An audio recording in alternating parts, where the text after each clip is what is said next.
பேசி அறிந்தோம் ஒவ்வொரு நாளும். எத்தனை மனிதரை கண்டு மகிழ்ந்தோம் ஒவ்வொரு நாளும். எத்தனை நாட்டு தமிழரை இணைத்தோம் ஒவ்வொரு நாளும். எத்தனை அமைப்பின் நட்பினை கொண்டோம் ஒவ்வொரு நாளும். எத்தனை கேள்விகள் எத்தனை பதில்கள் ஒவ்வொரு நாளும். எத்தனை எத்தனை எத்தனை எத்தனை ஒவ்வொரு நாளும்.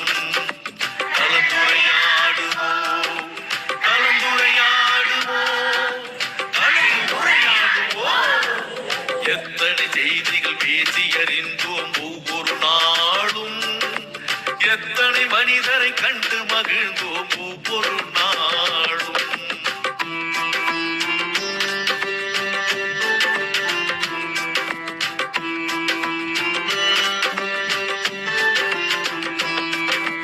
திருக்குறள் வாழ்த்து பாடினோம், இசை தமிழ் பாடலும் பாடினோம்.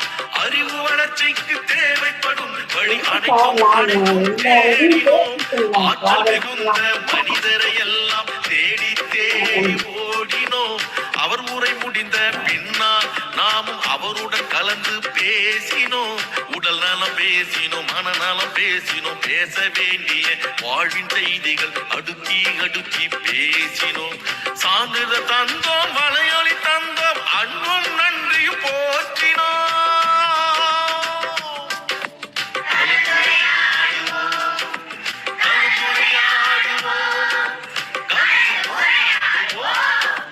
எத்தனை செய்திகள் பேசி அறிந்தோம் ஒவ்வொரு நாளும்.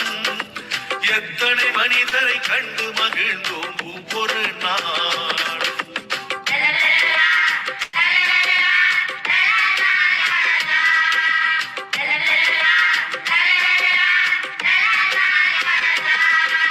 சங்க தமிழும் பேசினோம், இன்றைய தமிழும் பேசினோம். எந்த தமிழை பேசினாலும் நாம் பகுத்தறிவுடனே பேசினோம். கொல்லிய தொடங்கி சுவடிகள் வரையில் தோண்டி தோண்டி பேசினோம். பெண்ணியம் தொடங்கி சூழ்நிலை வரையில் ஆய்ந்து தோய்ந்து பேசினோம். கவிதைகள் பாடினோம், கதைகளும் கூறினோம். பட்டிமன்றத்து நிகழ்வுகள் கூட பார்த்து பார்த்து பேசினோம். பிள்ளைகள் தொடங்கி பெரியவர் வரையில் இணைப்புரை தந்து பேசினோம்.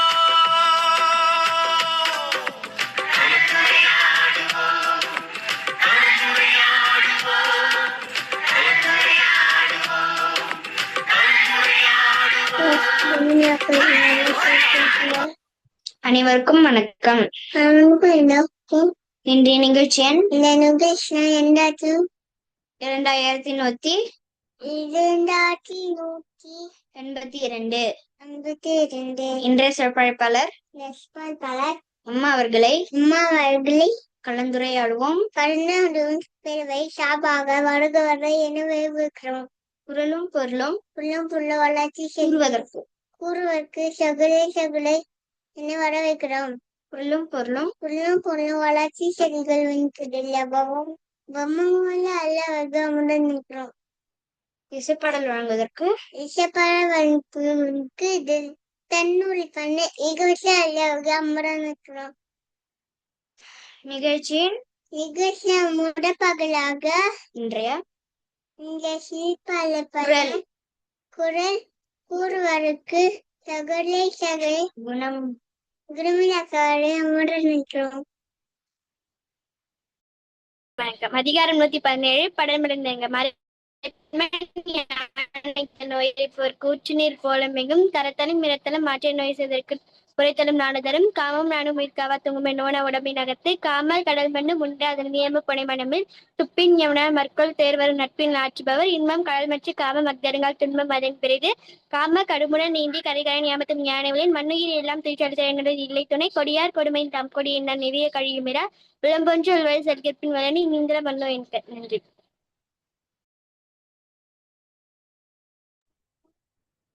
அக்கா அடுத்ததாக சுவாதி அக்கா அவர்களை அன்புடன் நினைக்கிறேன். நன்றி. அனைவருக்கும் வணக்கம். அதிகாரம் 95. மருந்து. மிகினும் குறையினும் நோய் செய்யும் போலோ வழிமுறாய் என்று மருந்தன வேண்டாவும் யாத்திக்கு அருந்தியது நச்சது போற்றி உனைது. அற்றார் அளவறிந்து உண்க அது உடம்பு பெற்றான் எடுத்து வைக்கும் ஆறு அற்றது அறிந்து கடைபிடித்து மாறல தூக்கத்துவரப்பட்டது மாறுபாடு இல்லாத உண்டி வருவது ஊறுபாடு இல்லை உயிர்க்கு. அனைவருக்கும் நன்றி வணக்கம்.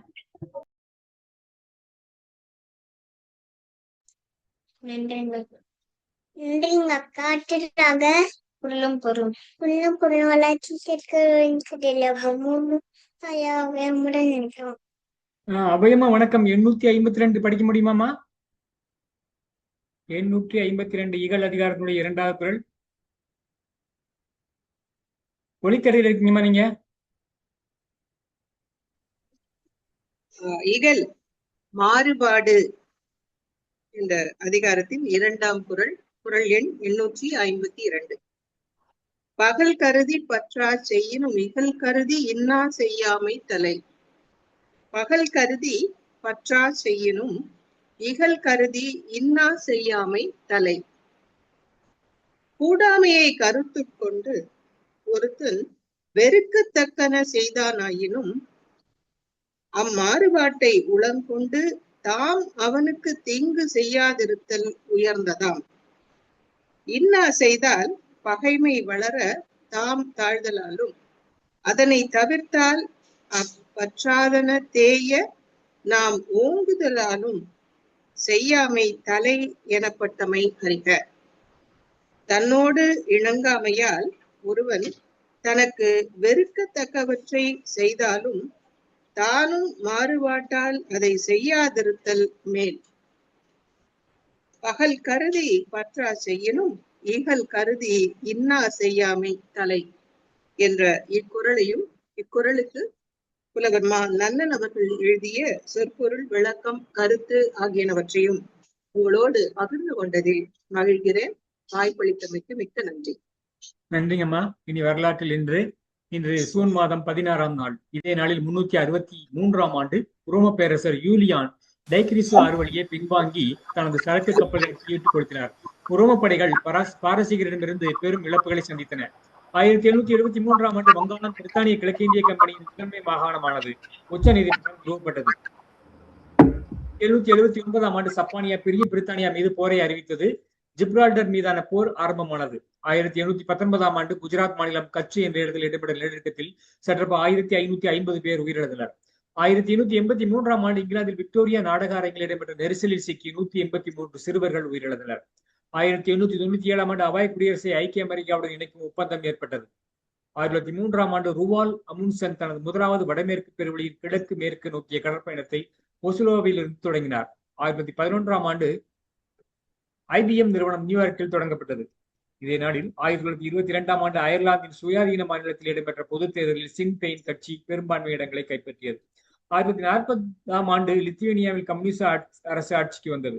1963ஆம் ஆண்டு வசோப் 6 உருசியாவின் லெவன்டினா பெரிஸ்ட்ரோவா விண்வெளிக்கு சென்ற முதல் பெண் என்ற பெருமையை பெற்றார்.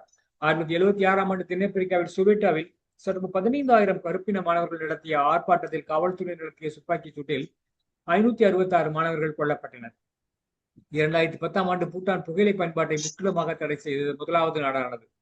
2012ஆம் ஆண்டு சீனா சென்சு 9 விண்கலத்தை லியூங் இன் என்ற பெண் உட்பட 3 வெற்றிகரமாக ஏவியது. 2013ஆம் ஆண்டு வட இந்திய மாநிலமான உத்தரகாண்டில் பெரும் வெள்ளம் நிலச்சரிவுகள் இடம்பெற்றதில் பெரும் அழிவுகள் ஏற்பட்டன. இதே நாளில் 1893ஆம் ஆண்டு கருமுதி தியாகராஜ செட்டியார் பிறந்தார். இதே நாளில் தான் இந்திய விடுதலை போராட்ட செயற்பாட்டாளர் CR தாஸ் என்று அழைக்கப்பட்ட சித்தரஞ்சன் தாஸ் 1925ஆம் ஆண்டும் விஷ நாய்க்கடிக்கு தடுப்பூசி மருந்தை தனது மேலே தானே சோதனை செய்து முதலாவது நபர் என்ற பெயர் பெற்ற யோசுப் மைஸ்டர் லூயி பாஸ்டர் 1940ஆம் ஆண்டும் காலமானார்கள். வாய்ப்பிற்கு நன்றி, வணக்கம்.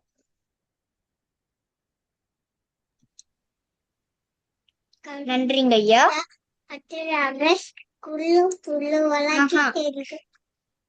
இசைப்பாடல் வழங்குவதற்கு தென்னூலி பெண்ணு ஐயா திருமதி அன்னபூர்ணி அம்மா அவர்களை அம்புடன் இருக்கிறோம்.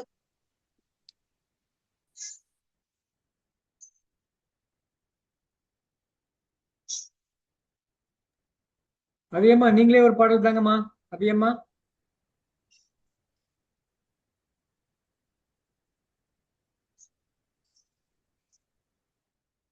புதுச்சேரி அரசு மாநில பாடல் புரட்சி கவிஞர். வாழ்வினில் செம்மையை செய்பவள் நீயே, மாண்புகள் நீயே, என் தமிழ் தாயே. வாழ்வினில் செம்மையை செய்பவள் நீயே, தாழ்ந்திடு நிலையினில் உனை விடுப்பேனோ, தமிழன் என்னாலும் தலை குனிவேனோ. சூழ்ந்தின்பம் நல்கிடும் பைந்தமிழந்தாய், சூழ்ந்தின்பம் நல்கிடும் பைந்தமிழந்தாய். தோன்றுடல் நீ உயிர் நான் மறப்பேனோ, வாழ்வினில் செம்மையை செய்பவள் நீயே. செந்தமிழே உயிரே நருந்தேனே, செயலினை மூச்சினை உனக்களித்தேனே. நைந்தாயனில் நைந்து போகும் என் வாழ்வு, நைந்தாயனில் நைந்து போகும் என் வாழ்வு. நன்னிலை உனக்கெனில் எனக்கும் தானே, வாழ்வினில் செம்மையை செய்பவள் நீயே. முந்தைய நாளினில் அறிவுமிலாது மொய்ந்தனன் மனிதராம் புது புனல் மீது, செந்தாமரை காடு பூத்தது போல, செந்தாமரை காடு பூத்தது போல, செழித்த என் தமிழே மொழியே வாழி. வாழ்வினில் செம்மையை செய்பவள் நீயே. நன்றி அம்மா. நன்றி அம்மா. இத்துடன் புத்தரின் முகல பகுதியே நிறைவடைகிறது. நிறைவடைகிறது. இரண்டாம் பகுதியை இரண்டாம் பகுதியே சுவாதி அக்காவிடம் காலக்காவலும் ஒப்படைக்கிறேன். ஒப்படைத்தனர். நன்றி வணக்கம். நன்றி, அனைவருக்கும் வணக்கம்.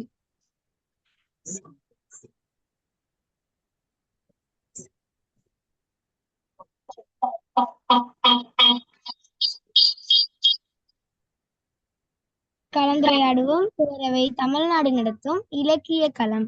நிகழ்வு எண் 2182. நாள் 16/6/2026 செவ்வாய்க்கிழமை. திருவள்ளுவர் ஆண்டு 2057. இன்றைய சிறப்பழைப்பாளர் முனைவர் ரா. பூங்கோதை அம்மா அவர்கள். இணை பேராசிரியர் தமிழ்துறை தலைவர் சாத்தூர் ஸ்ரீ எஸ். ராமசாமி நாயுடு நினைவு SRM கல்லூரியில் தமிழ்துறை தலைவராகவும் இணை பேராசிரியராகவும் பணியாற்றி வரும் ஒரு சிறந்த அறிஞர் மற்றும் கவிப்புலத்தில் தூணாவர். 30 ஆண்டுகால நீண்ட கற்பித்தல் அனுபவம் கொண்ட இவர் ஆய்வாளர்களை உருவாக்குவதில், மொழிபெயர்ப்பியல் ஆய்வுகளை மேம்படுத்துவதில் தம் வாழ்வை அர்ப்பணித்துள்ளார்.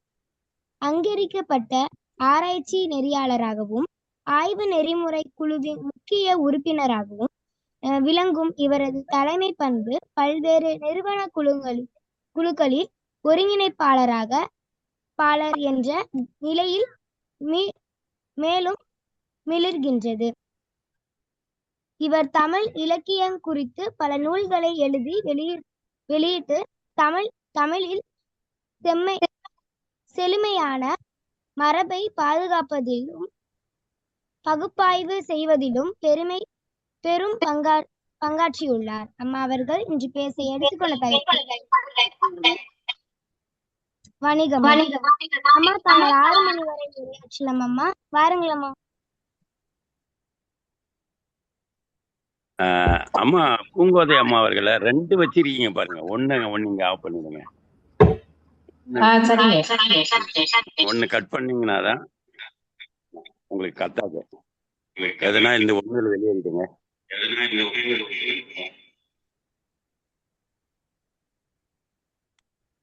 ஒண்ணு ஒண்ணு லேப்டாப்ல இருங்க, இல்லைன்னா ஒண்ணு செல்லில் வாங்க.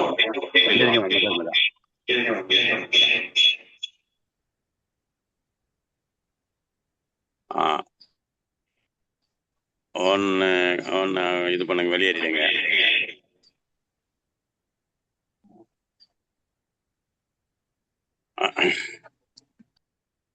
நீங்க தொடருங்கம்மா. அம்மா நீங்க தொடரலாம். அம்மா தொடங்கலாம்மா. வணக்கம்.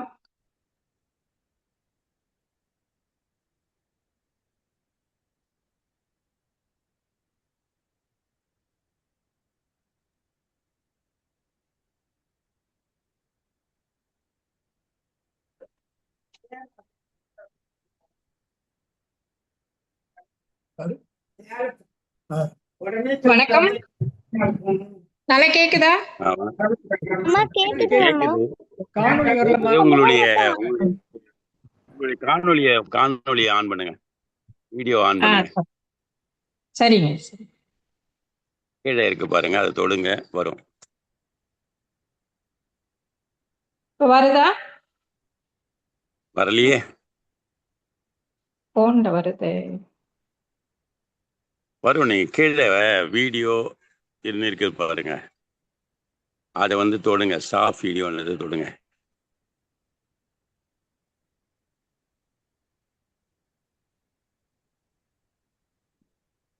வருதா? வருதா வருதா வருதா? வரும், இல்லைன்னா வராதா? வந்துரும். வரும். அப்பவே சொன்னீங்களே.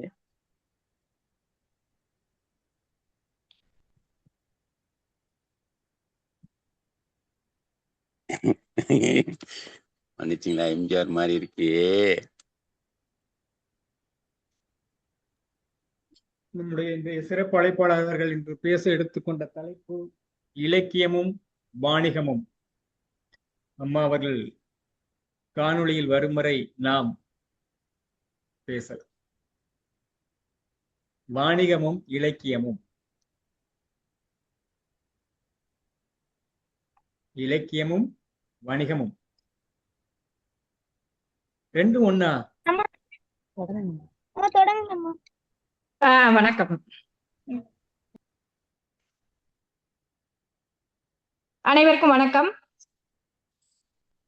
சாத்தூர் கல்லூரியில பேராசிரியர். வீடியோ வருதா? எல்லாம் வருதுமா, நீங்க பேசலாம், தொடங்கலாம். எல்லாம் சரியா இருக்கு, பேசுங்க. சரிங்க. அனைவருக்கும் வணக்கம். கூட்டத்தில் இணைந்திருக்கக்கூடிய அனைவருக்கும் மீண்டும் ஒரு முறை வணக்கத்தை சொல்கின்றேன். இந்த வாய்ப்பு நல்கியவர்களுக்கு நன்றியையும் வணக்கத்தையும் தெரிவித்துக் கொள்கின்றேன். இன்றைய என்னுடைய தலைப்பு இலக்கியமும் வணிகமும். இலக்கியம் என்பது இலக்கை இயம்பக்கூடியதாக இருக்கும் என்பது தெரியும். அந்த இலக்கியத்துல நாம பார்க்கக்கூடிய வணிகம் என்பது எதை சார்ந்ததாக இருக்கின்றது என்று பார்ப்பதுதான் இன்றைய தலைப்பினுடைய உட்கருத்தாக அமைந்திருக்கிறது. இலக்கியத்துல நமக்கு சொல்லப்பட்டிருக்கக்கூடிய செய்திகள் நம்முடைய முன்னோர்கள் எவ்வாறு இருந்தார்கள், அவர்களுடைய பண்பாடு கலாச்சாரம் எவ்வாறு இருந்தது என்பதனை தெரிவிக்கக்கூடியதாக இருக்கக்கூடியது இலக்கியம். அந்த இலக்கியத்துல நமக்கு வந்து பழங்கால மக்களிடம் காணப்பட்ட எல்லா விதமான பழக்க வழக்கங்களும் தெரிவிக்கப்பட்டிருக்கின்றது.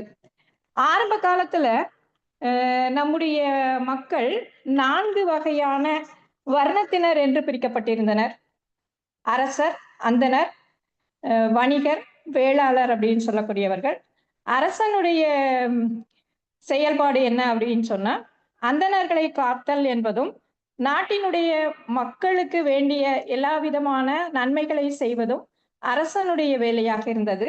அந்தணர்கள் செய்த வேலை என்பது உயர்ந்த கருத்துக்களை உடைய வேத நூல்களை கற்று அந்த வேத நூல்கள் சொல்லக்கூடிய செய்திகளை மக்களுக்கு பரிமாறுதல் அல்லது அதை கொண்டு செல்வது அப்படிங்கிறது அந்தணர்களுடைய வேலையாக இருந்தது. அடுத்ததாக இருக்கக்கூடியவர்கள் வேளாளர் என்று சொல்லக்கூடியவர்கள். அவர்கள் பொருட்களை வணிகம் செய்வது, உற்பத்தி செய்வது, இது எல்லாத்தையும் செய்யக்கூடியவர்களாக இருந்தார்கள். வணிகர்கள் அப்படின்னு சொல்லக்கூடியவங்க வியாபாரம் செய்யக்கூடியவர்களாக, வேளாளர்கள் உற்பத்தி செய்யக்கூடியவர்களாக இருந்தாங்க. வணிகர்கள் என்று சொல்லக்கூடியவர்கள் உற்பத்தி செய்த பொருட்களை விற்கக்கூடியவர்களாக இருந்தார்கள். ஆரம்ப காலத்துல விற்பனை என்பதே இல்லாத ஒரு நிலை இருந்தது. தனக்கு வேண்டிய பொருளை பயன்படுத்தி கொண்டு மீதியாக இருக்கக்கூடியது அல்லது தனக்கு போதுமானது போக மிச்சம் என்ன இருக்குதோ அதை ஆரம்ப காலத்துல பொது இடத்துல வச்சிருவாங்க. வீடுகள்ல இப்போ ஆயர் குலத்துல பாத்தீங்க அப்படின்னு சொன்னா அவங்க தங்களுடைய வீடுகள்ல பசுக்கள் நிறைய வச்சிருக்கிறாங்க, பால் நிறைய கறக்குறாங்க அப்படின்னு சொன்னா அதை தங்களுக்கு தேவையான அளவுக்கு பயன்படுத்தி விட்டு மிச்சத்தை பொது இடங்கள்ல பெரிய பானைகள்ல அல்லது பெரிய கல் தொட்டிகள்ல ஊற்றி வச்சிருவாங்களாம். வேண்டியவங்க எடுத்துட்டு போயிட்டு இருந்தாங்க அப்படிங்கிறது ஆரம்ப காலத்துல இருந்தது. அதே மாதிரியாக உணவு விற்பனை என்பது இல்லாத ஒரு சூழல் தான். ஆரம்ப காலத்துல எந்த ஊருக்கு யார் போனாலும் சரி, போகின்ற பாதைகள்ல இருக்கக்கூடிய மடங்கள்ல தங்கி இருப்பாங்க. அவங்களுக்கு வேண்டிய உணவு கிடைக்கும். உணவு என்பது எந்த நேரத்துல எப்போ போனாலும் சரி எல்லாருக்கும் உணவு கிடைக்கும் என்பதும் வழிப்போக்கர்களாக நடந்து செல்லுதல் அப்படிங்கிறதா இருந்தது. நம்முடைய மக்களிடம் காணப்பட்டது விருந்தோம்பல். விருந்தோம்பல் என்பது சாதாரணமாக இல்லை. ஆரம்ப கால சங்க இலக்கிய மக்களுடைய நிலையை சொல்கின்ற பொழுது வறுமையில் உழந்தவர்களாக இருந்தா கூட அவர்கள் தங்களுடைய வீட்டினுடைய வாசல் கதவுகளை எப்பொழுதும் திறந்தே வச்சிருந்திருக்கிறாங்க. தன்னுடைய வீட்டுக்கு விருந்தினர் எப்போ வருவாங்கன்னு காத்து கொண்டிருந்தார்கள். இரவு உறங்க செல்வதற்கு முன்னால வெளியே பார்த்து யாராவது வழிப்போக்கர்கள் இல்ல வணிகர் யாராவது போறாங்களா அப்படிங்கிறத பார்த்து அவங்க இருந்தாங்க அப்படின்னு சொன்னா அவர்களை அழைத்து உணவு வழங்கி அவங்களுக்கு வேண்டிய எல்லா விதமான வசதிகளையும் செய்து கொடுத்து விட்டு பின்னர் தான் படுக்க செல்வது அப்படிங்கிறது அந்த காலத்து மரபாக இருந்தது. அதோட இல்லாம எப்ப வீட்டினுடைய கதவை அடைத்து உணவு உண்டார்கள் அப்படிங்கிற செய்தியை சொல்கின்ற பொழுது அவர்களோட வீட்டுல சாப்பாடு அப்படின்னு சொல்லக்கூடியது வறுமையின் காரணமாக மிகவும் சாதாரண உணவாக இருக்கின்ற பொழுது, சாதாரண உணவு அப்படின்னு சொன்னா புலவர்களுடைய வீடுகள்ல வறுமை தாண்டவம் ஆடிக்கொண்டிருந்தது.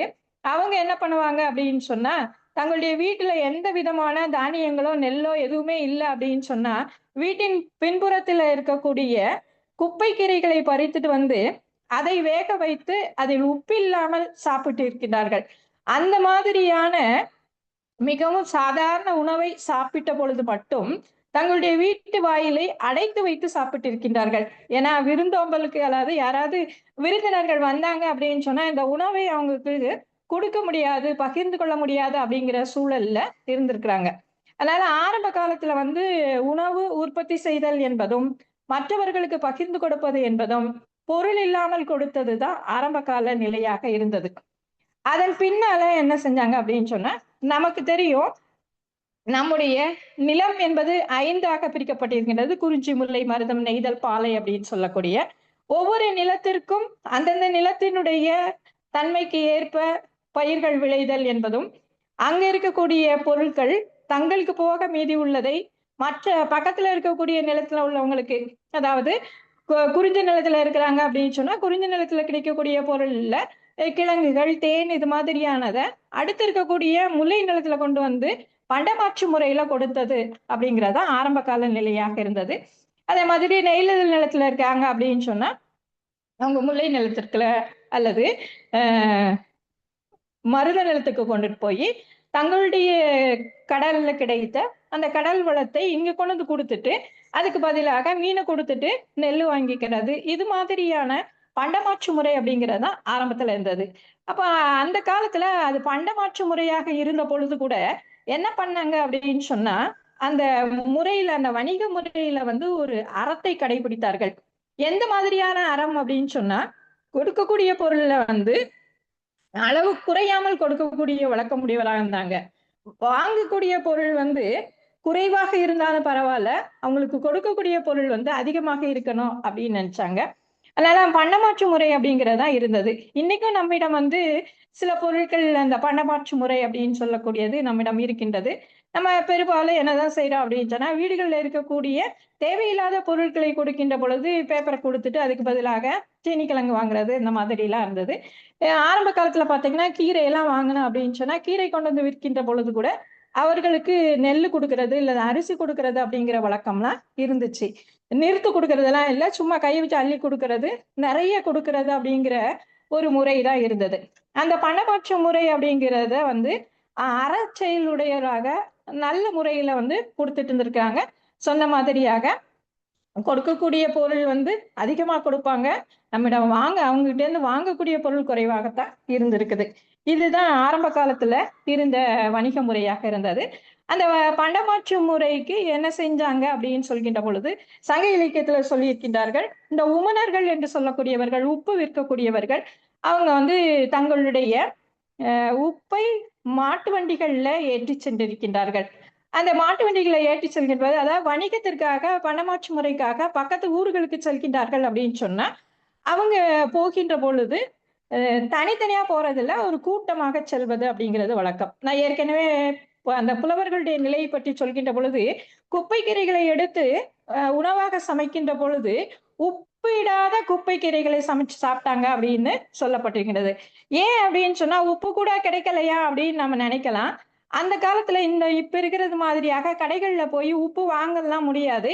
எப்போ இந்த உமனர்கள் வண்டிகள்ல கொண்டு வந்து தங்களுடைய ஊர்கள்ல உப்பு விற்கின்றார்களோ, உப்பை பணமாற்றாக கொண்டு வராங்களோ, அப்போ அந்த உப்பை வாங்கி கொண்டு அவங்களுக்கு திருப்பி கொடுக்கறதுக்கு ஒரு பொருள் வேணும். அந்த உப்பு கொண்டு வருகின்ற பொழுது இவங்களுக்கு பணமாற்றுக்காக கொடுக்கறதுக்கு பொருள் இல்லை அப்படின்னு சொன்னா உப்பு வாங்க முடியாது. அந்த மாதிரியான ஒரு ஏழ்மை நிலை வந்து புலவர்களிடம் இருந்தது அப்படிங்கிறத சொல்லியிருக்காங்க. அந்த புலவர்களும் எந்த மாதிரியான பண்புடையவர்களாக இருந்திருக்கிறார்கள் அப்படிங்கிறத இந்த உணவு பரிமாற்றம் அல்லது விருந்தோம்பல் இதை பற்றி சொல்கின்ற பொழுது சொல்லப்பட்டிருக்கின்றது. அந்த பணமாற்றிற்காக பொருள் எடுத்து சொல்கின்ற பொழுது உமனர்கள் என்ன செஞ்சிருக்காங்க அப்படின்னு சொன்னா மாட்டு வண்டிகளில் ஏற்றி சென்றிருக்கின்றார்கள். மாட்டு வண்டியில ஏற்றி செல்கின்ற பொழுது கூட அவர்கள் வந்து கூட்டமாக செல்வது, எண்ணிக்கையில் அதிகமான மாட்டு வண்டிகளோட போறது அப்படிங்கிறது இருந்திருக்குது. அப்போ போகின்ற பொழுது கூட சில சூழல்கள்ல அவங்க வணிகம் செய்ய போகின்ற பொழுது வழிப்போக்கர்களாக வரக்கூடியவர்கள் இல்ல கொள்ளையடிக்கக்கூடிய பொருட்களை அடித்து செல்லக்கூடிய தன்மை உடையவர்கள் கூட வருவாங்க. அவர்களிடமிருந்து தங்களை காத்து கொள்வதற்காக சில காவலர்களையும் தங்களுடன் அழைத்து சென்றிருக்கிறார்கள் அப்படிங்கிறதும் சொல்லப்பட்டிருக்கிறது. இந்த வணிகத்தை பார்க்கின்ற பொழுது உள்நாட்டு வணிகம், வெளிநாட்டு வணிகம் அப்படின்னு சொல்லி 2 நிலைகள்ல அந்த வணிகம் இருந்திருக்கின்றது. அந்த உள்நாட்டு வணிகம் அப்படின்னு சொல்லப்படுகின்ற பொழுது பெரும்பாலும் உள்நாட்டு வணிகத்திற்கு வந்து கால்நடையாக தான் சென்றிருக்கிறார்கள், இல்லைன்னா இந்த மாதிரியாக வண்டிகள்ல செல்வது அப்படிங்கிறது இருந்திருக்குது. அதை தாண்டி என்ன பண்ணியிருக்காங்க அப்படின்னு சொன்னா கழுதைகள்ல வந்து பொருட்களை ஏற்றி சென்றிருக்கின்றார்கள். கழுதையை பொதி சுமப்பதற்காக பயன்படுத்தியிருக்காங்க. கழுதையின் முதுகுல வந்து 2 மூட்டைகளை கட்டி எடுத்து செல்வது அப்படிங்கிறது அந்த காலத்துல வழக்கமாக இருந்திருக்கின்றது. அந்த கோவேறு கழுது அப்படின்னு சொல்லக்கூடிய அந்த கழுதைகள் இருந்திருக்கு. அவற்றை வந்து பொதி சுமப்பதற்கு பயன்படுத்தவில்லை அப்படிங்கிற குறிப்பை வந்து நாம இலக்கியத்துல பார்க்க முடிகின்றது. அடுத்து பாத்தீங்க அப்படின்னு சொன்னா வணிகம் செய்யக்கூடிய கருத்துக்களை பற்றி சொல்கின்ற பொழுது என்னென்ன மாதிரியான இடங்கள்ல எந்த நேரத்துல வணிகம் செஞ்சாங்க, என்னென்ன பொருட்கள் வணிகம் செய்யப்பட்டது அப்படிங்கிறதும் சொல்லப்பட்டிருக்கிறது. நாலங்காடி, அல்லங்காடி அப்படின்னு சொல்லக்கூடிய 2 சொற்கள் இடம்பெற்றிருக்கின்றது. அங்காடி அப்படின்னு சொன்னா கடை, கடை வீதி அப்படிங்கிற மாதிரியான பொருள்ல, நாலங்காடி அப்படின்னு சொன்னா பகல் நேரத்துல செய்யப்படக்கூடிய வணிகம் என்றும், அல்லங்காடி அப்படின்னு சொன்னா இரவு நேரத்துல செய்யப்படக்கூடிய வணிகம் என்பதும் அங்க சுட்டப்பட்டிருக்கின்றது. சாத்து அப்படின்னு சொல்லக்கூடிய ஒரு சொல் இருக்கின்றது. ஏன்னா நம்ம வந்து சாத்துவனார் அப்படின்னு சொல்லக்கூடிய சொல் பெயரெல்லாம் நம்ம மாசாத்துவன் அப்படிங்கிறது சிலப்பதிகாரத்தில் நம்ம கேள்விப்படுறோம். சாத்து என்று சொன்னால் பொருள் அப்படிங்கிற ஒரு பொருளும் உண்டு, வணிகன் அப்படிங்கிற பொருளும் உண்டு. அந்த சாத்துவன் அப்படின்னு சொல்லக்கூடியவர்கள் அல்ல சாத்து அப்படின்னு சொன்னா சாத்துகள் அப்படிங்கிற சொல்லலாம் இருக்குது. மொத்தமா கூட்டமா செல்லக்கூடிய அந்த வணிகர்கள் அல்லது பொருட்களை எடுத்து செல்வது அப்படிங்கிற ஒரு பொருள் இருக்குது. இந்த சாத்துல வந்து ஏற்றுமதி பொருள், இறக்குமதி பொருள் அப்படிங்கிறது போல கூட ஏற்று சாத்து, இறக்கு சாத்து அப்படின்னு சொல்லி அந்த சாத்து அப்படிங்கிற சொல்ல வந்து பயன்படுத்தி இருக்கிறத சொல்லலாம். இதை அடுத்து பார்க்கின்ற பொழுது வெளிநாடுகளுக்கு வணிகம் செய்தல் அப்படின்னு சொல்கின்ற பொழுது, வெளிநாட்டுக்கு வணிகம் செய்யறது நம்ம கேள்விப்பட்டிருப்போம். திரைக்கடல் ஓடியும் திரவியம் தேடு அப்படின்னு சொல்லக்கூடியது. கடல் கடந்து வணிகம் செய்தல் அப்படின்னு சொல்லக்கூடிய பழக்கம் நம்முடைய மக்களிடம் இருந்தது. கடல் கடந்து வணிகம் செய்ய போகின்ற பொழுதும் என்ன பண்ணியிருக்காங்க அப்படின்னு சொன்னா, நம்ம நாட்டில இருந்து பொருட்களை எடுத்து செல்கின்ற பொழுதா கூட்டமாக செல்வது அப்படிங்கிறது வழக்கம். கூட்டமாக வணிகம் செய்ய போனாங்க அப்படிங்கிறத நாம சிலப்பதிகாரம், மணிமேகலை இது மாதிரியான பாடல்கள்ல நம்ம காப்பியங்கள்ல நம்ம பார்க்க முடிகின்றது.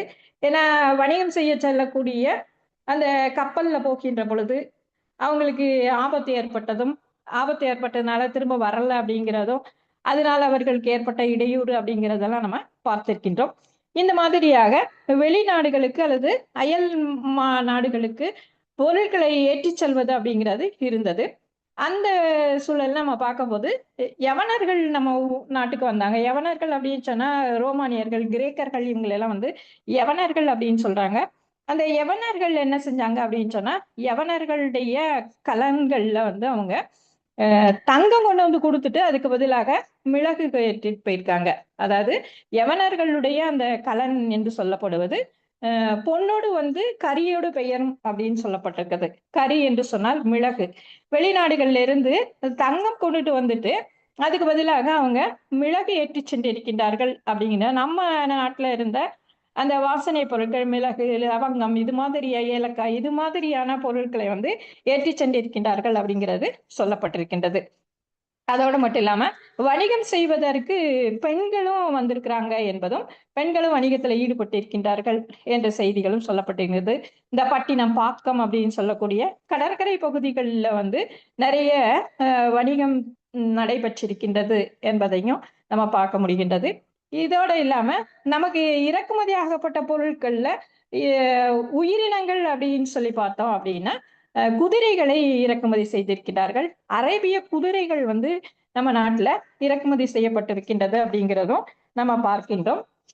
இந்த மாதிரியாக அந்த குதிரைகளை என்ன செஞ்சிருக்கிறாங்க, எதுக்கு பயன்படுத்தி இருக்கிறாங்க அப்படிங்கிறதெல்லாம் கூட நமக்கு சொல்லப்பட்டிருக்கின்றது. என்னென்ன மாதிரியான வகைகள்ல இருக்கக்கூடிய குதிரைகள் வந்தது, அந்த குதிரைகளுடைய தன்மைகள் என்னவாக இருந்தது, வணிகத்துக்கு பயன்படுத்தினாங்க, போருக்கு பயன்படுத்தினாங்க, இந்த மாதிரியாக குதிரைகள் பற்றிய செய்திகள் நிறைய இருக்குது. வணிகங்கள், அதாவது குதிரைகள் அதிகமாக வணிகத்திற்காக பயன்படுத்தப்படவில்லை அப்படிங்கிறது ஒரு குறிப்பா இருக்கு. எங்கேயாவது சில இடத்துல மட்டும்தான் சொல்லியிருக்காங்க.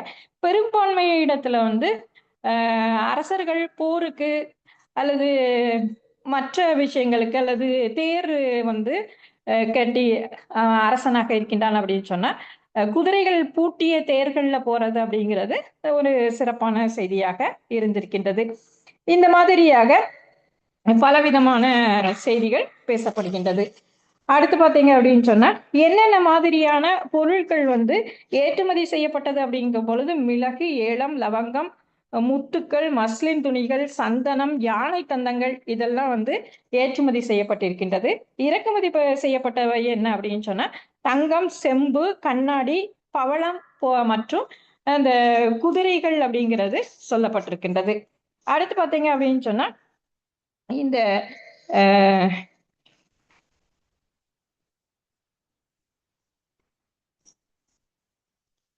ஒரு குறிப்பிட்ட காலத்துக்கு அப்புறம் அந்த பண்டமாற்று முறையில சில குறைபாடுகள் ஏற்பட்ட பொழுது நாணயம் என்பதனை இடைப்பொருளாக வச்சு நாணயத்தை வைத்து அவங்க வணிகம் செய்ய ஆரம்பிச்சிருக்காங்க.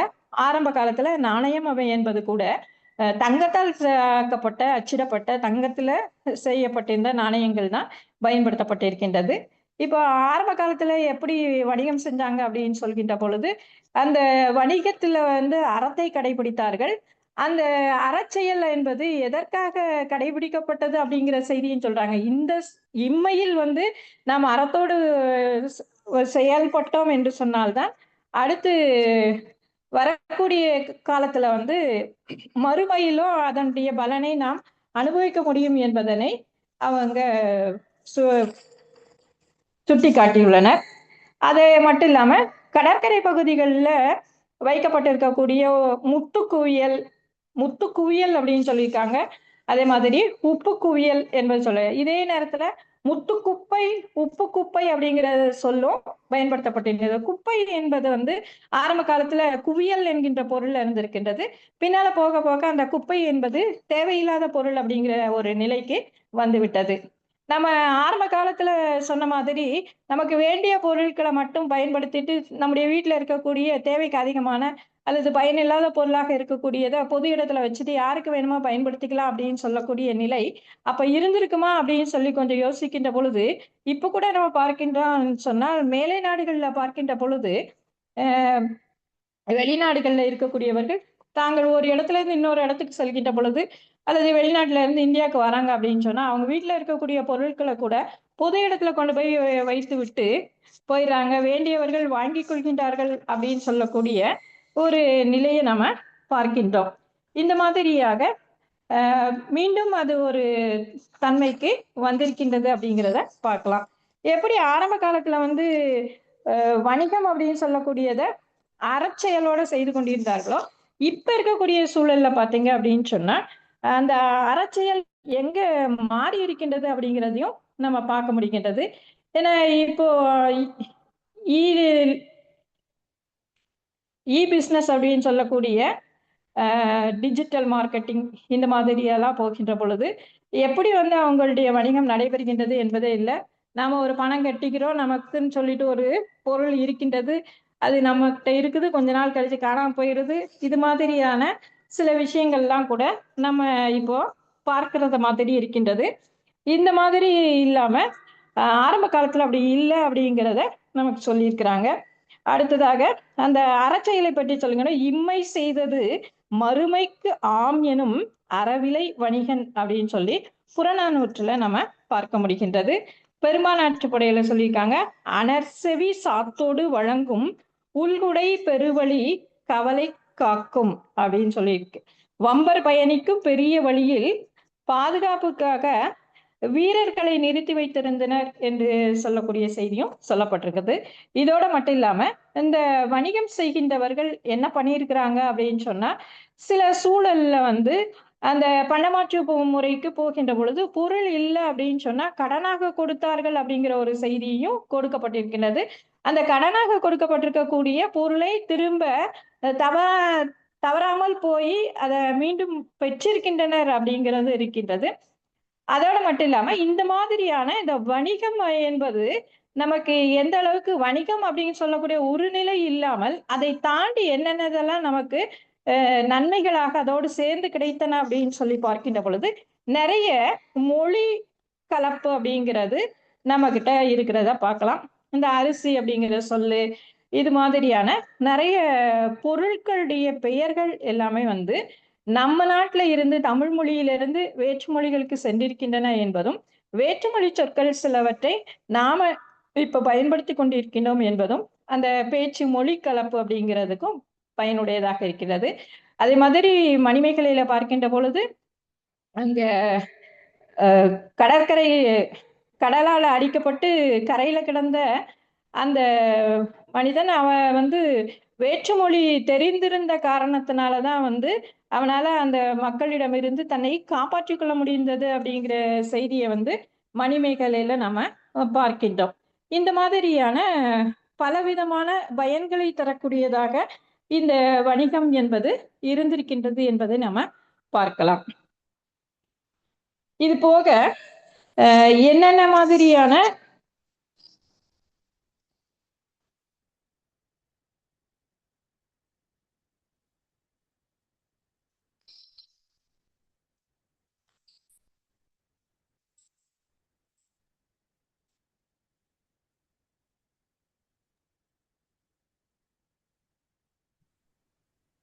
உப்பை சாக்காட்டு உமணர் காட்ட களிமுறி குன்றத்து அற்றே. உமணர்கள் உப்பு வணிகம் செய்ய வண்டிகளை ஓட்டி கொண்டு செல்லும் போது கூட்டமாக செல்வர். அந்த வணிக கூட்டத்திற்கு வணிக சாத்து என்று பெயர். கொடிய பாலை நிலத்தில் உள்ள கொள்ளைக்காரர்கள் அடித்து ஓட்டுவதற்காக வணிக சாத்தினர் வீரர்களை தம்முடன் கொண்டு போயிருந்தனர். அதே மாதிரியாக அவங்களுடைய வாகனங்கள், அந்த வண்டிகள் வந்து ஏதாவது ஒரு இடத்துல அப்படியே அழுந்து நின்று விட்டது அப்படின்னு சொன்னா அந்த சக்கரங்களை வந்து இயக்க வைப்பதற்காக என்ன பண்ணியிருக்காங்க அப்படின்னு சொன்னா கரும்புகளை வந்து அவங்க அடுக்கி வைத்து அந்த வாகனத்தை ஓட்டி இருக்கிறாங்க அப்படின்னு சொல்லப்பட்டிருக்குது. இது போக சில நேரங்களில் பார்த்தீங்க அப்படின்னு சொன்னா அந்த வாகனத்தினுடைய அச்சு முறிந்து விட்டது என்று சொன்னால் அச்சுகளை வந்து அச்சை எடுத்து வெளியில வீசிட்டு அப்படியே செல்லக்கூடியவங்க அதுக்கு பதிலான சில அச்சுகளை கையோடு எடுத்து சென்றிருக்கின்றார்கள் அப்படிங்கிறதும் நாம வந்து பார்க்க முடிகின்றது. குதிரை பற்றி சொல்கின்ற பொழுது நீரில் வந்த நிமிர்பறி புரவியும் என்று 10 பாட்டுல பட்டினப்பாலையில சொல்லப்பட்டிருக்கக்கூடிய செய்தி. கடற்கரை நகரான காவிரி பூம்பட்டினத்துல வந்து அரேபிய நாடுகளிலிருந்து குதிரைகள் இறக்குமதி செய்யப்பட்டதற்கான சான்றுகள் சொல்லப்பட்டிருக்குது. தமிழகத்திற்கும் அரேபிய நாடுகளுக்கும் இருந்த வணிக தொடர்பு வந்து கிட்டத்தட்ட 2000 ஆண்டுகளுக்கு மேல் பழமையானது என்பதும் நமக்கு தெரிகின்றது. அரேபியர்கள் சிறந்த கடலோடிகள் அவர்கள். அவங்க வந்து புவியியல், வானியல், ஒளியியல், ரசாயனவியல் இந்த மாதிரியான எல்லா துறைகள்லையும் வந்து அரேபியர்கள் சிறந்த அறிவு பெற்றவர்களாக இருந்திருக்கின்றார்கள் என்பதும் சொல்லப்பட்டிருக்கின்றது. அதோடு மட்டும் இல்லாம இந்த திருநெல்வேலி மாவட்டத்துல இருக்கக்கூடிய அம்பாசமுத்திரத்துல இருக்கக்கூடிய திருப்புடை மருதூர் அப்படின்னு சொல்லக்கூடிய அந்த ஊரில் உள்ள நாருப்பூநாதர் கோவில்ல பார்த்தீங்க அப்படின்னு சொன்னா இந்த வணிகத்தோடு தொடர்புடைய ஒரு ஓவியம் இருக்கின்றது அப்படின்னு சொல்ல. அந்த கோபுரத்துல வரையப்பட்டிருக்கக்கூடிய வண்ண ஓவியம் ஒன்றுல வந்து குதிரைகளை ஏற்றி வந்த மரக்கலமும் குதிரைகளோடு நிற்கும் அரேபிய வணிகர்கள் இருக்கிறது மாதிரியான காட்சி சித்தரிக்கப்பட்டிருக்கின்றது. அது மாதிரி வெனிஸ் நகரத்திலிருந்து வந்த பயணியான மார்க்கோ போலோ இவங்க அந்த ஆட்சி காலத்துல காயல்பட்டின துறைமுகம் வழியாக தமிழகத்திற்கு வந்தனர் அப்படிங்கிறதையும் நம்ம பார்க்க முடிகிறது. அதனால இந்த வணிகம் அப்படின்னு சொல்லக்கூடியது சாதாரணமாக வியாபாரத்துக்கோ அல்லது பண்டமாற்றுக்கோ மட்டும் பயன்படக்கூடியதாக ஒரு நிலையில இருந்து விட்டது அப்படிங்கிறது இல்லாமல் இந்த வணிகம் மக்களுடைய பண்பாடு, கலாச்சாரம் இவற்றுக்கு இலக்கணமாக இருந்திருக்கின்றது அப்படிங்கிறதையும் சொல்லியிருக்காங்க. புராணங்கள்ல, இதிகாசங்கள்ல கூட புகழ்பெற்ற குதிரைகள் இருந்திருக்குது அப்படிங்கிறதையும், தேவர்களும் அசுரர்களும் பார்க்கடலை கடந்த பொழுது அந்த 7 தரை குதிரை வந்து பார்க்கடலில் தோன்றியது, இந்த மாதிரியான புராண இதிகாச கதைகள்ல கூட அந்த குதிரை பற்றிய செய்திகள் இடம்பெற்றிருக்கின்றன என்பதையும் நம்ம பார்க்க முடிகின்றது.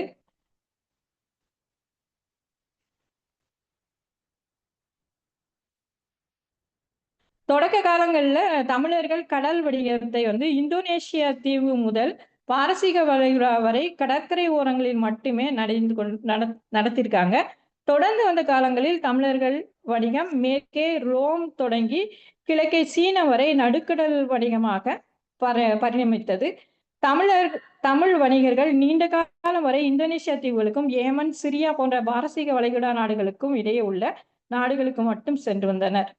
அரேபியர்கள் தமிழகம், இலங்கை மற்றும் தென்கிழக்கு ஆசிய நாடுகளிலிருந்து வாசனை பொருட்களை வந்து பெற்று வந்திருக்கின்றனர் அப்படிங்கிறதையும் சொல்லியிருக்காங்க. இது மாதிரியான பல செய்திகள் வந்து நமக்கு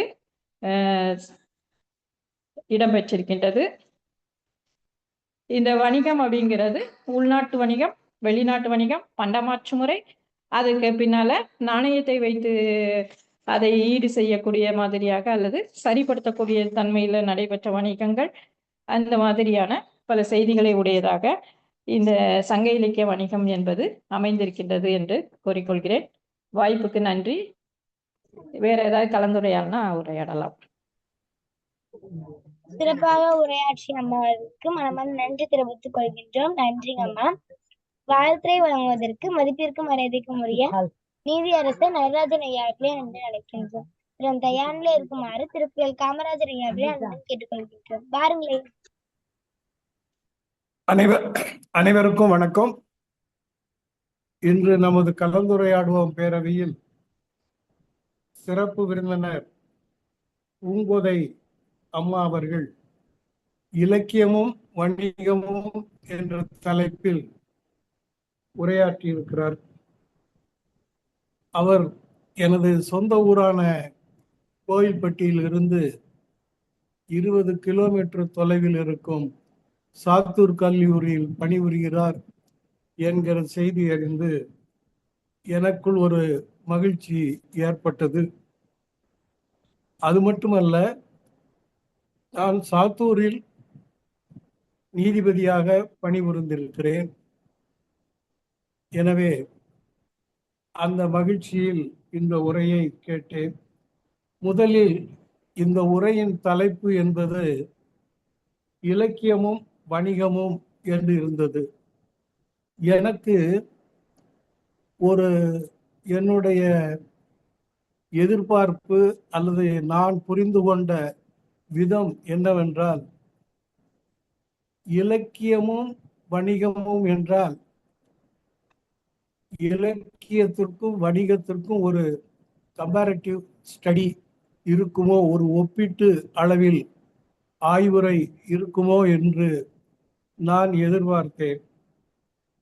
இலக்கியத்திற்கும் வணிகத்திற்கும் உள்ள ஒற்றுமை, வேற்றுமை, நன்மை, தீமைகள் என்ற அந்த திசையில் இந்த உரை இருக்குமோ என்று நான் எதிர்பார்த்து கொண்டிருந்தேன். ஆனால் இலக்கியமும் வணிகமும் என்கிற தலைப்பு இலக்கியத்தில் வணிகம் பற்றி என்ன கூறியிருக்கிறது என்பதை பற்றி தான் அம்மா அவர்கள் எடுத்து சொன்னார்கள். இலக்கியத்தில் வணிகம் பற்றிய விவரங்கள் கிட்டத்தட்ட முழுமையாகவே அம்மா அவர்கள் எடுத்து உரைத்து விட்டார்கள். மிக சிறப்பாக இருந்தது.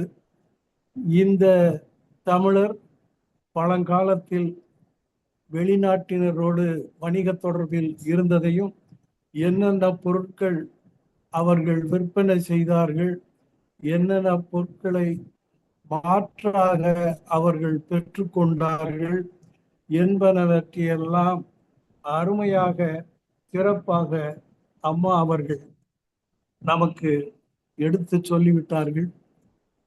மிக சிறப்பாக இருந்தது. கிட்டத்தட்ட ஒரு வணிகம் பற்றிய, அதாவது பழங்காலத்தில் தமிழரின் வணிகம் எப்படி இருந்தது என்பதை பற்றிய ஒரு முழுமையான படப்பிடிப்பை தந்திருக்கிறார்கள். அதிலும் குப்பை என்றால் குவியல் என்கிற அந்த விளக்கம் நான் இன்றுதான் தெரிந்து கொண்டேன்.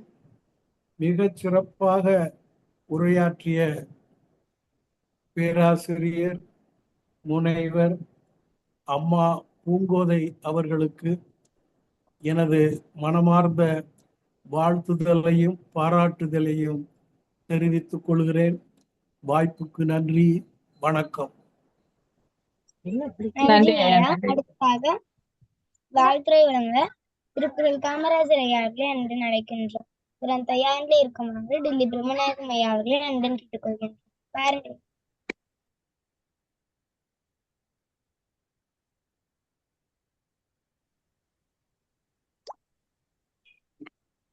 தாம் இன்புறுவது உலகில் இன்புறக் கண்டு காமுறுவர் கற்றறிந்தார். தாங்கள் இன்பம் அடையும் கல்வியால் உலகம் இன்பம் அடைவதைக் கண்டு கற்றவர் மேலும் மேலும் கற்க விரும்புவார்கள். தலைப்புக்காக ஒரு குறள். வாணிகம் செய்வார்க்கு வாணிகம் பேணி பிறவும் தாம் போர் செய்யும். பிறர் பொருளையும் தம் பொருளாக எண்ணி வாணிகம் செய்வாரானின் அவருக்கு நல்ல சிறப்பான வாணிகம் நடைபெறும். இதுதான் அம்மா பேசும்போது சொன்னாங்க. அந்த வாணிகம் எப்படி நடைபெற்றுன்னா, வாங்கும்போது கொஞ்சம் கம்மியா இருந்தாலும் பரவாயில்ல, ஆனா கொடுக்கும்போது குறைபடாமல் கொடுத்தார்கள் அந்த காலத்துல அப்படின்னு சொல்லி அதை சிறப்பாக சொன்னார்கள். இன்றைய 2182வது நிகழ்வுல முதன்முறையாக முனைவர் இரா பூங்கோதை அம்மா அவர்கள் தமிழ்துறை தலைவர் ராமசாமி நாயுடு நினைவு கல்லூரி சாத்தூர், இவர் ஒரு கல்வி புலத்தின் தூணாக இருந்திருக்கிறார். அது ஒரு முக்கியமான செய்தியாக நான் பார்த்தேன். அதே மாதிரி 30 ஆண்டு கால கற்பித்தல் அனுபவம் கொண்டதால நீங்க உருவத்தை பார்த்தால் மட்டும்தான் வயதான மாதிரி தெரியும். ஆனால் அவர் குரல் கேட்கும்போது ரொம்ப இளமையா தெரியுது எனக்கு. உண்மையிலேயே ஒரு கணீர் கணீர் என்று ஒரு குரல் கேட்டு அந்த நடை, அற்புதமான நடை, அதை நான் சொல்லியே ஆகணும். அவர்களுக்கு என்னுடைய பாராட்டுக்களையும் வாழ்த்துக்களையும் அருமை தெரிவிச்சுக்கிறேன். அதே மாதிரி தமிழின் செழுமையான மரபை பாதுகாப்பதிலும் பகுப்பாய்வு செய்வதிலும் பெரும் பங்காற்றியிருக்கிறார்கள். ஏறக்குறைய நிறைய நூல்களை எழுதியிருக்கிறார்கள். இப்படிப்பட்டவர்கள் இலக்கியத்தில் இலக்கியமும் வணிகமும் என்ற தலைப்பில் ஒரு சிறந்த உரையை ஆற்றியிருக்கிறார்கள். அந்த உரையில இலக்கியமும் வணிகமும் நாகரிகத்தின் இரு கண்கள் போன்றவை பண்டமாற்று முறை தொடங்கி கடல் கடந்த வாணிகம் வரை தமிழர்கள் பொருளாதாரத்தை இலக்கியங்களையும் ஆவணப்படுத்தி உள்ளார்கள் என்பதை சிறப்பாக அங்கங்கே கோடிட்டு காட்டி புகார் துறைமுகத்தின் வழியாக நடந்த ஏற்றுமதி இறக்குமதி மற்றும் சுங்க நடைமுறைகளை விரிவாக விளக்கினார்கள். நாலங்காடி பகல் கடை மற்றும் அல்லங்காடி இரவு கடை போன்ற வணிக சந்தையின் சிறப்பை அருமையா சொன்னாங்க. இதுல பாத்தீங்கன்னா அந்த சீத்தலை சாத்தனார்னா என்ன வணிகர், சாத்துவாக்கல்ல வணிகர்ங்கிறத சிறப்பா மணிமேகலை காப்பியத்தை எழுதிய சீத்தலை சாத்தனார் கூட பூல வாணிகன், அது தானிய வாணிகர்னு பேர் அதுக்கு என்று அழைக்கப்பட்டதாக அந்த இலக்கியத்தில் சொல்லப்படுகிறது.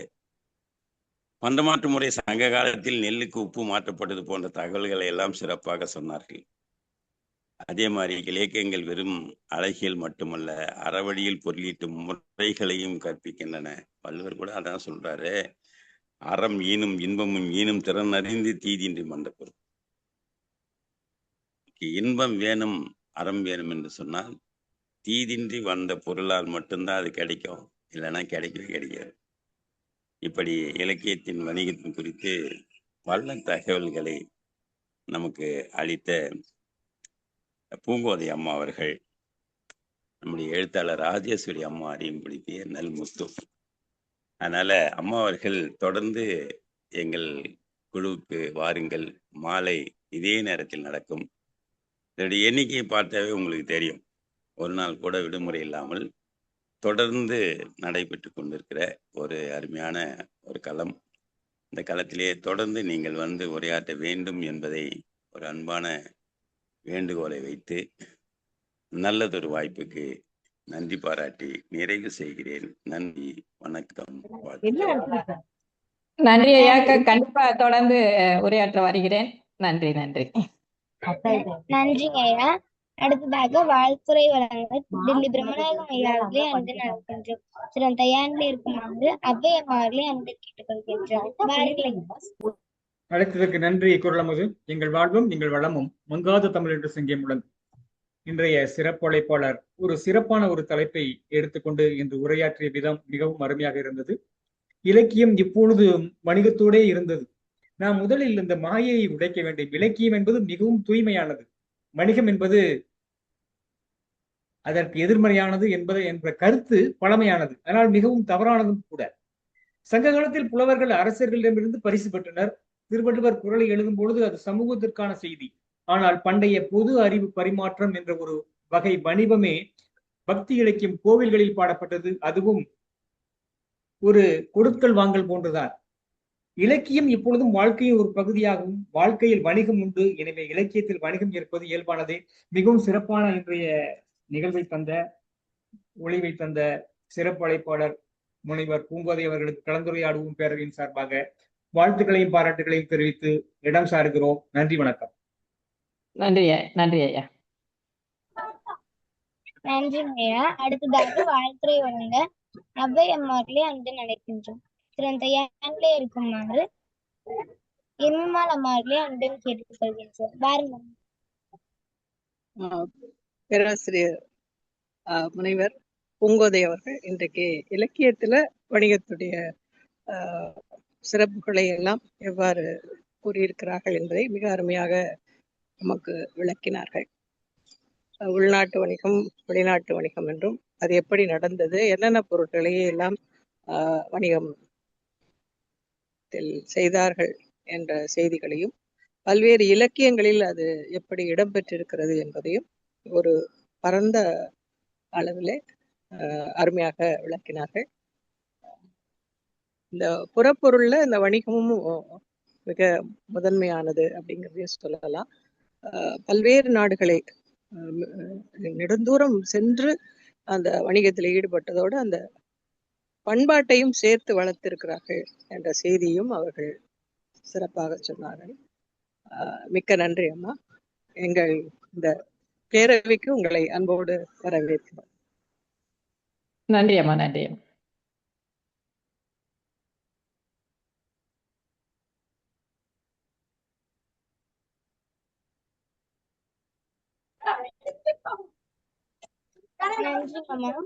அடுத்ததாக வாழ்த்துறை வழங்க கவிதாயினி எனிமா அம்மாவை அன்புடன் அழைக்கின்றோம். தயாராக இருக்குமாறு சிலம்பரசன் ஐயாவை அன்புடன் கேட்டுக்கொள்கின்றோம். பாருங்க அம்மா. அனைவருக்கும் வணக்கம். அம்மா உரையாற்றது இலக்கியத்தில் வணிகம் ரொம்ப அருமையா இருந்துச்சு. ஏன்னா எப்படி எனக்கு ரொம்ப பாதிச்சதுன்னா, புலவர் கீரை செய்யறதுக்கு கொப்பை கீரை செய்யறதுக்கு கூட உப்பு இல்லாம வறுமையில இருக்கிறாங்களே, அதுக்காக கதவை அடைச்சிட்டு அவங்க விருந்தினர் வந்தா இந்த எளிமையான உணவை கொடுக்க முடியாது, அதனால கதவை அடைச்சு சாப்பிட்டாங்க அப்படின்றத நீங்க சொன்னீங்க. அது எனக்கு இப்ப என்ன தோணுதுன்னா, அவங்க எல்லாம் இப்ப இந்த இலக்கியத்தில் இலக்கணம் அப்படின்றத விட இப்ப கல்வி வியாபாரம் ஆயிடுச்சு இல்லையா? அப்போ அவங்க ஒரு பாட்டு எழுதி கொடுத்தா இவ்வளவு பைசா கொடுக்குறான்னா அவங்கதான் கோட்டீஸ்வரா இருந்திருப்பாங்களோ அப்படின்னு தோணுது. ஏன்னா இலக்கியத்தில் வணிகம் அது அவங்க ரொம்ப அறிவில் சிறந்தவங்க. ஆனா அவங்க அரசரை நாடி பாடல் பாடி அதுக்கப்புறமா தான் அவங்க என்ன பண்றாங்க, பரிசு வாங்குறாங்க. அப்போ அது எனக்கு அது உறுத்துனது, அத சொல்ல வந்தேன் நானு. அதுதான் ஏன்னா படிச்சவங்க நல்ல மதிப்பு நல்லா இருக்கு. ஆனா அந்த ஏழ்மை நிலைன்றது அவங்களுக்கு ரொம்ப கஷ்டத்தை கொடுத்துருக்கு. ஒருவேளை அவங்க இன்னும் நல்ல செழிப்பா இருந்தா இதை விட நிறைய நூல்கள்லாம் நமக்கு கிடைச்சிருக்குமோ அப்படின்ற மாதிரி எனக்கு தோணும். சங்க இலக்கியத்துல மதுரை காஞ்சி பட்டினப்பாலை இதெல்லாம் நிறைய வணிகத்தை பத்தி நிறைய மேற்கோள்லாம் கொடுத்திருப்பாங்க. அது ரொம்ப அருமையா இருந்தது. இந்த உரைக்கு நன்றிகள் அம்மா. நன்றி, வணக்கம். நன்றிம்மா. நன்றிம்மா. நன்றி அம்மா. அடுத்ததாக வாழ்த்துறை வழங்குவதற்கு சிலம்பரசன் ஐயாவை அன்புடன் அழைக்கின்றோம்.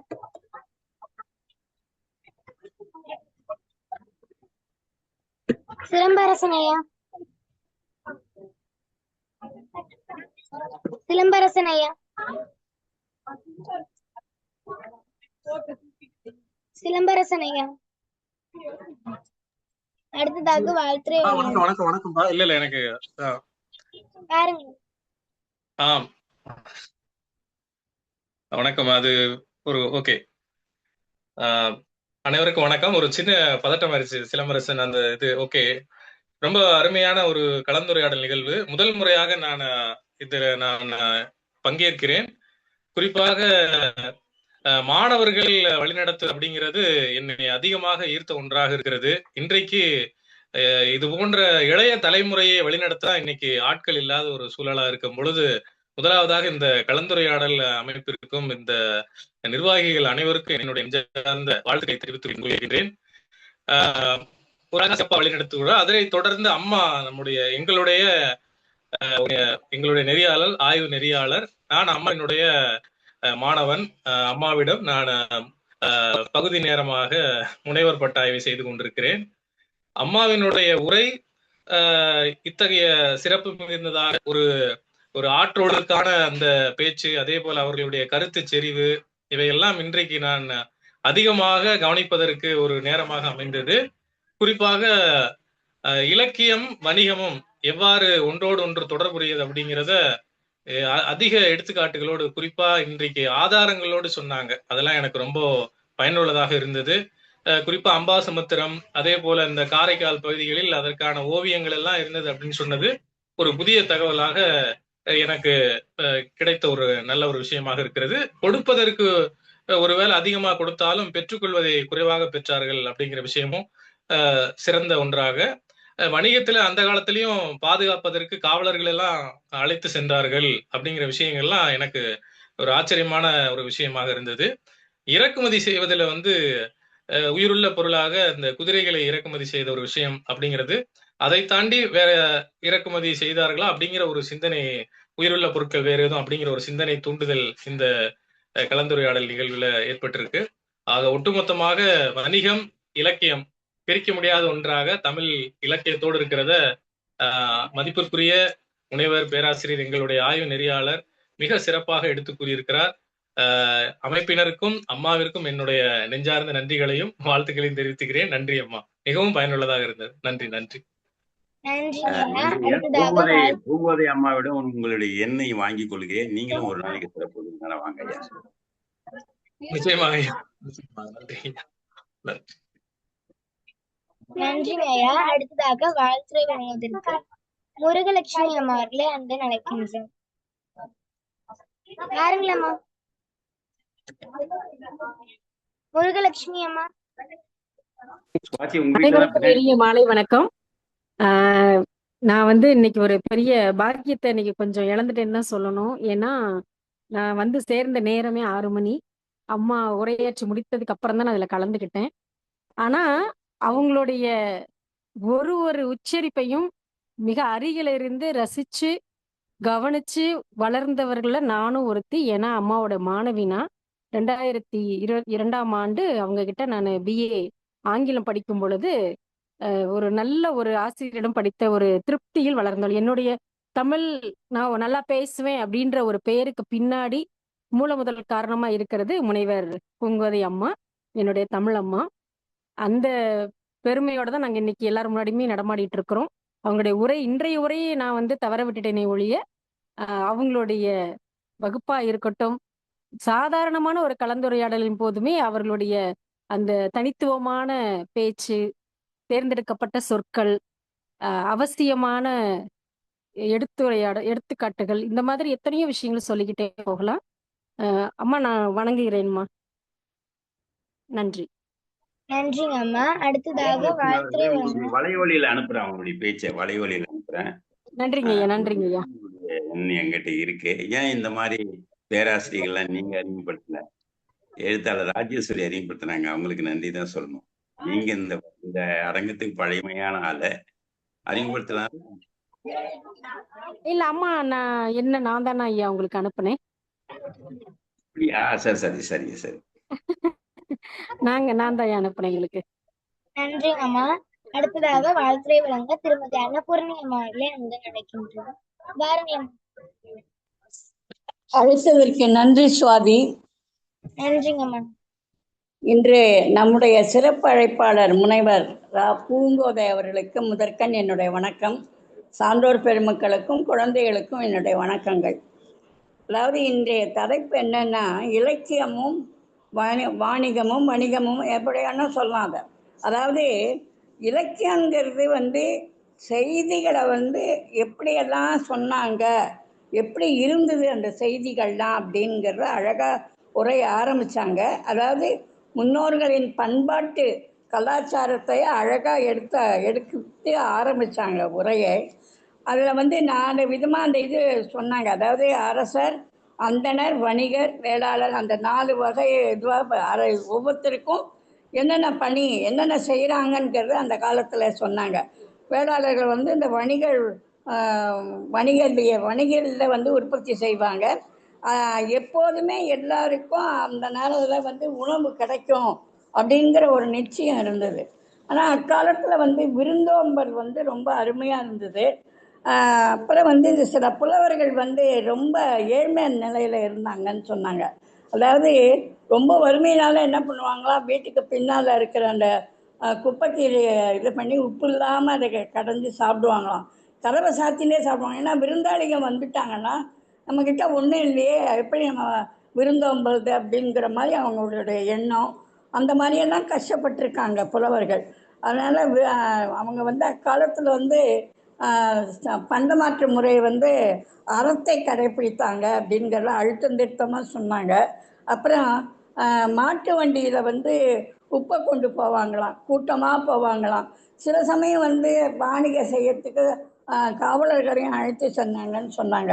அதாவது உள்நாட்டு வாணிகத்தில் கால்நடையாகவே சொன்னாங்க. வெளிநாட்டு வாணிகத்துக்கு எல்லாரையும் கொஞ்சம் துணைக்கு அழைச்சின்னு போவாங்கங்கிற மாதிரி சொன்னாங்க. அங்கன்வாடி, அதாவது அங்காடிங்கிறது இரவு நேரத்தில் செயல்படும் அப்படிங்கிறதையும் சொன்னாங்க.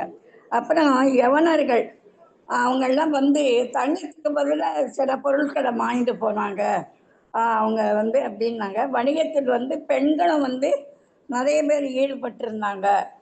அரேபிய குதிரைகளை வந்து இறக்குமதி செஞ்சாங்களாம் நம்ம இதில்.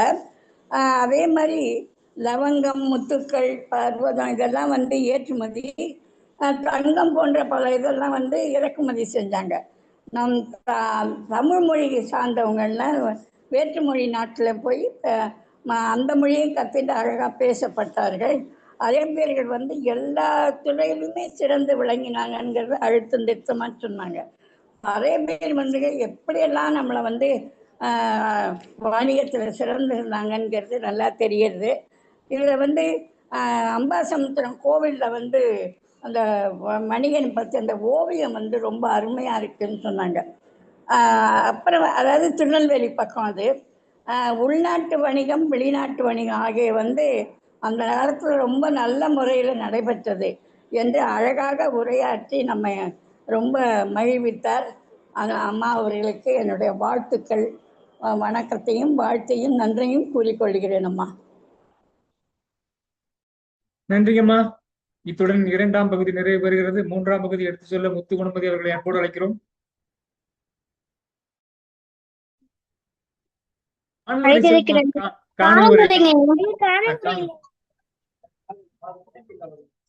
காணல் உரை வழங்கி சிறப்பிக்க இன்றைய சிறப்பழைப்பாளர் அம்மா அவர்களே அன்பு அழைக்கின்றோம்.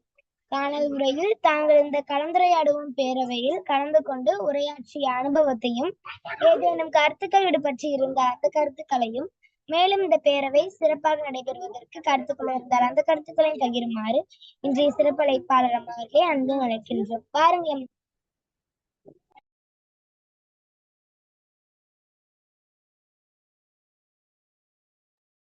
பூங்குதி அம்மா. அம்மா நீ ஒளித்தடியில இருக்கீங்கம்மா.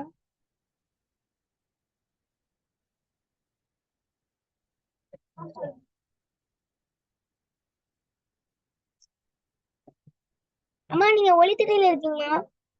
ஒளித்தடி எடுத்துட்டு பேசு. இப்ப தொடங்குங்க. வணக்கம், அனைவருக்கும் வணக்கம். மீண்டும் ஒரு உரை வணக்கம். இந்த நான் இன்னைக்கு வந்து ரொம்ப குறைவா தான் பேசினேன். அடுத்த முறை இதை விட கொஞ்சம் நல்லா பேசலாம்னு நினைக்கிறேன். ஏன்னா நான் அங்கங்க வந்து கொஞ்சம் நேர சின்ன சின்னதா கோடிட்டு காமிச்சிட்டு தான் போனேன். அடுத்த முறை என்ன செய்யலாம் அப்படின்னு சொன்னா, ஒரு சின்ன தலைப்பு வச்சுட்டு அதை மட்டும் சுத்தி இன்னும் கொஞ்சம் ஆழமா பேசலாம் அப்படின்னு நினைக்கிறேன். அதோட இல்லாம இந்த முறை நிறைய சின்ன குழந்தைகளை வச்சு நீங்க பேச வைக்கிறீங்க அப்படிங்கிறது எனக்கு ரொம்ப மகிழ்ச்சி தருவதா இருக்குது. நான் எப்போவாவது ஒவ்வொரு நேரங்கள்ல தான் வெளியில பேசுறதுக்கு அப்படிங்கிறதே போறேன். நீங்க ஏன்னா கல்லூரி வேலை அதெல்லாம் முடிச்சுட்டு நான் சாயங்காலம் வரும்போது இன்னைக்குதான் வேகமா 4 மணிக்குள்ள ஓடி வந்துடணும் அப்படின்னு சொல்லிட்டு இன்னைக்கு வந்தேன். அதனாலதான் வந்து என்னால இந்த மாதிரியான கூட்டங்கள்ல கலந்துக்க முடியவில்லை. இனி ஒரு ஆண்டுல வந்து ஓய்வு பெற்று விடுவேன். ஓய்வு பெற்ற பிறகு இதே வேலைகள் தான் பார்க்கணும்னு நினைச்சிட்டு இருக்கிறேன். நிறைய செய்திகள் வந்து நிறைய தெரியும். நான் சொன்ன மாதிரி 30 ஆண்டுகள் கல்வி பணியில இருந்தனால ஏற்கனவே அன்னைக்கு ஒருத்தங்க சொன்னாங்க, பார்க்கும்போது முகத்தை பார்த்தா தான் வயசு தெரியுது, இளமையா இருக்கிறோம் அப்படின்னு சொல்லிட்டு. அதுக்கு காரணம் என்ன அப்படின்னு சொன்னா, நாங்க எப்போதுமே வந்து அந்த டீனேஜ் ஸ்டூடெண்ட்ஸ் அப்படின்னு சொல்லக்கூடிய கல்லூரியில பயின்று கொண்டு இருக்கக்கூடிய மாணவர்களோட இருக்கிறனால அந்த ஒரு இளமை அப்படிங்கிறது, மகிழ்ச்சி என்பது எப்போதுமே இருந்துட்டே தான் இருக்குது. நிறைய செய்திகள் வந்து இது மாதிரியான பொது அரங்கில் உள்ளவங்களுக்கு சொல்லணும் அப்படிங்கிறதா எனக்கு விருப்பம்.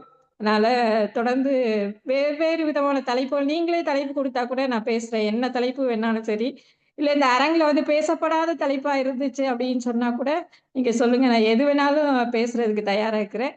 தொடர்ந்து எனக்கு வாய்ப்பு கொடுங்க. தொடர்ந்து இந்த நிகழ்ச்சி நல்லா நடைபெறட்டும். வாழ்த்துக்கள். நன்றி. நன்றிங்கம்மா. இத்துடன் 2ஆம் பகுதி நிறைவடைந்து விட்டது. 3ஆம் பகுதி நிகழ்வை குணமதி அவர்களிடம் ஒப்படைக்கின்றேன். வாய்ப்பளித்தமைக்கு நன்றி, வணக்கம். அழைத்ததற்கு நன்றி. அனைவருக்கும் வணக்கம். நிகழ்வின் 2182 சிறப்பு அழைப்பாளர் பூங்கோதை அம்மா அவர்கள் கலந்திடமும் பேரவையின் சார்பாக நன்றிகள் தெரிவித்துக் கொள்கிறோம். அம்மா அவர்கள் கலந்திடமும் பேரவையில் உரையாற்ற பாடச்சான்றிதழ் கருணை மூலமாக அனுப்பப்படும். நிகழ்ச்சியின் தலைமை ஒருங்கிணைப்பாளர் மரியாதைக்குரிய தமிழேரன் கண்ணம்மா அவர்களுக்கும், நிகழ்ச்சி முன்னாள் இந்நாள் ஒருங்கிணைப்பாளர்களுக்கும், நிகழ்ச்சியில் கலந்து கொண்டு சிறப்பித்து வாழ்த்துறை வழங்கிய அனைத்து சாதல்களுக்கும், குரலும் பொருளும் வழங்கிய சகோதரிகளுக்கும், இசைப்பால் வழங்கியவர்களுக்கும், வல்லசில வழங்குவதற்கும் வாழ்த்துக்களும் பாராட்டுகளும் நன்றிகளும். நிகழ்ச்சியினுடைய அழைப்புதல் பேரரசர் தரும் ஷாமிலி அம்மா அவர்களுக்கும் நன்றிகள். மாணவம் அறிவு மனிதனுக்கு அழகு. மனிதை மனிதனாக்கவும் தமிழை தமிழாக்கவும் தமிழை தமிழாகவே ஆளும் என்ற வரிகளோடு மீண்டும் நாளை மாலை 5 மணிக்கு சந்திப்பு நம்பிக்கை வெளிப்படுத்துகிறோம். நன்றி, வணக்கம். நன்றி. நாளைய நிகழ்வு கலந்துரையாடுவோம் பேரவை தமிழ்நாடு